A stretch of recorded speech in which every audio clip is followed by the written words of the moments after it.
Hello students, good morning to all. Today we are going to learn the experimental verification of Maxwell's law of distribution of velocity. In earlier lecture we discussed Maxwell's law of velocity distribution and we proved that the all gas molecules moves with different velocity. Here some experimental evidences of the Maxwell law of velocity distribution were explained by using the molecular beam methods given by Zertman and Co. and other evidence was given by Easterman, Simpson and Stern here. Therefore, these two methods we are discussing here.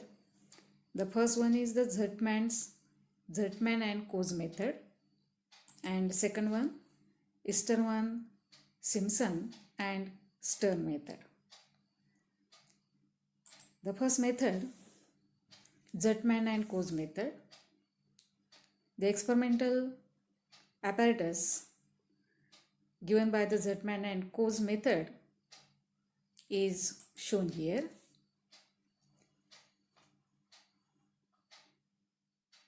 Using that experiment, we are going to verify the Maxwell's law of distribution of velocity and its theoretical result, how it agree with experimental results given by Zertman and Co's method.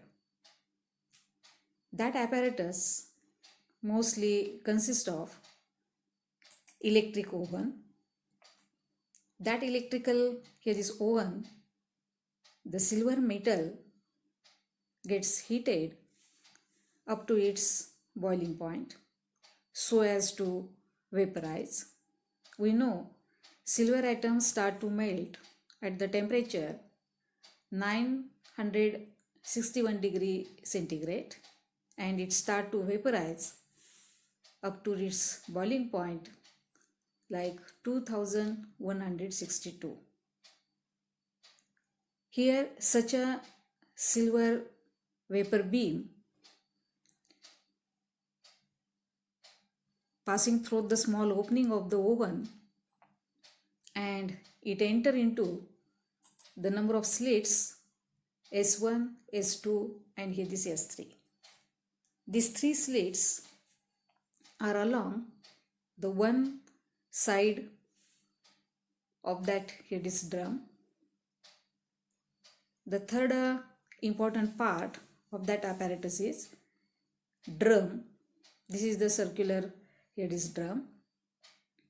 That here this drum to be rotated in clockwise or anti-clockwise here the direction about the central axis O. The drum is rotated with the number of rotations per minute. In that experiment, that here this drum is rotated at about 6000 revolution per minute. The next part is the glass plate. Sometimes it is also known as photographic here this film, which is fixed at one face of here this drum exactly opposite to the small opening S3 of this drum here this D. The whole apparatus which is enclosed in an evacuated here this chamber to ensure the silver here this beam once it enter into the drum through the slits S1, S2 without suffering any interaction with air molecule in that here the chamber. Now actually how it work? Now that we are to discussing here. When the drum is rotated with the speed at about 6000 revolution per minute, whether in the clockwise or anti-clockwise direction, Then the slit S3, the small opening of the drum, that is the slit S3, when it come exactly along the line of S1, S2 slits, then little amount of the silver beam can enter into the drum. These silver this beam gets deposited on the different points on that this glass plate. It depends upon the velocity of the silver atom and the speed of the rotation of the drum. Here, the electric oven, which is maintained at fixed temperature, and the speed of the rotation of the drum is also kept constant. Then the slower molecule will take longer time to reach the glass plate at the different points. So the slower molecule will reach the glass plate at longer distance from that it is dotted here, this point here. On the other hand, the faster moving molecule will reach the glass plate within very short time, and which is nearer to that here, this point.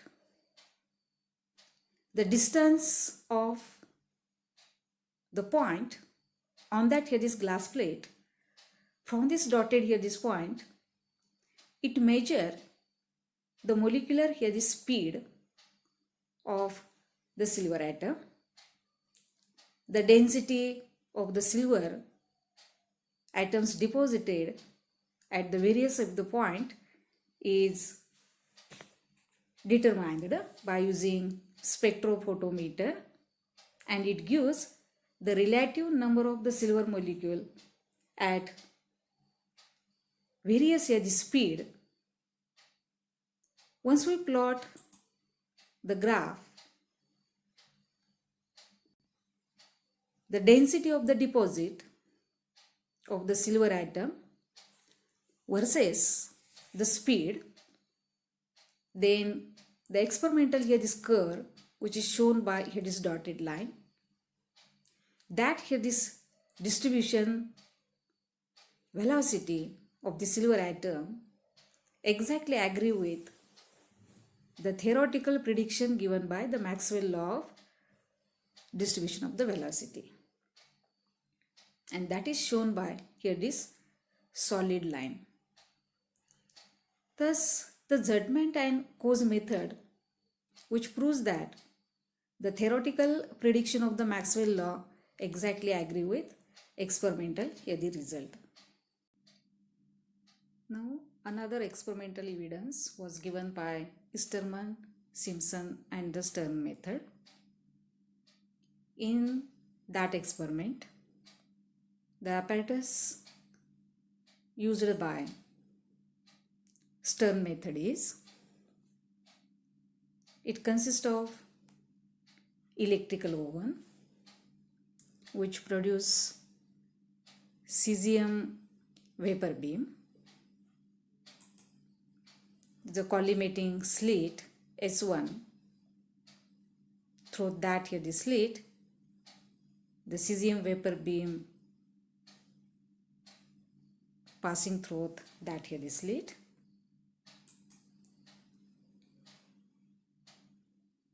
Third one is the hot tungsten here this wire.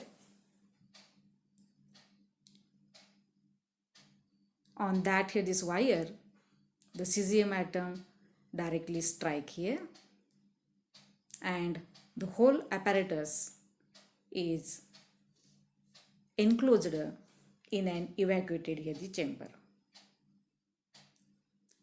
The pressure of the residual gas in the apparatus is very low, near about 0.1, less than 0.1 millimeter of Hg. How the experiment works here? that we're discussing here. In that electrical oven, the cesium gets vaporized at the temperature near about 670 degrees centigrade so as to produce cesium vapor at that temperature. Through this small opening, the cesium vapor beam emerging through this A. Here, when the cesium molecular beam passes in the gravitational Hughes field, its path is parabola, and these paths shown here by the 1 and it is 2 here. Here, without any gravitational Hughes field, the molecular beam is without any deviation directly enter through the slit S1 and it strike the hot tungsten wire at the point D.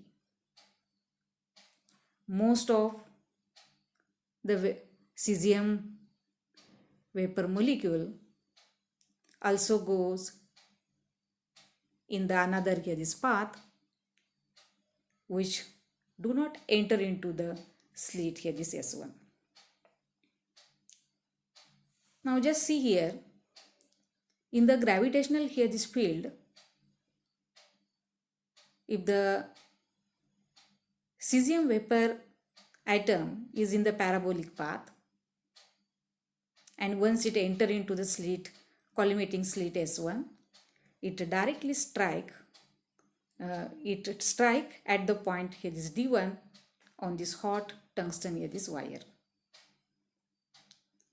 At that point, its velocity is higher as compared to another Hughes path 2 when it strike at the point Hughes D2.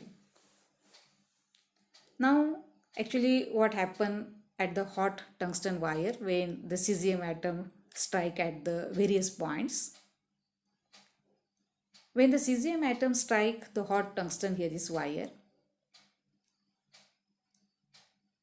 it gets ionized, means it produces the positive ion. These positive ions, when produces at the hot tungsten wire, these are collected by a detector. That detector is surrounding to this hot tungsten wire. Actually, the detector is not shown in this figure. The detector is moved along the vertical height along the wire. When the detector is at the position D2, it collects the positively charged Hughes ion.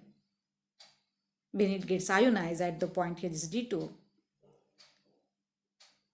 that positive ion collect in the negatively charged detector and it produces ionization current.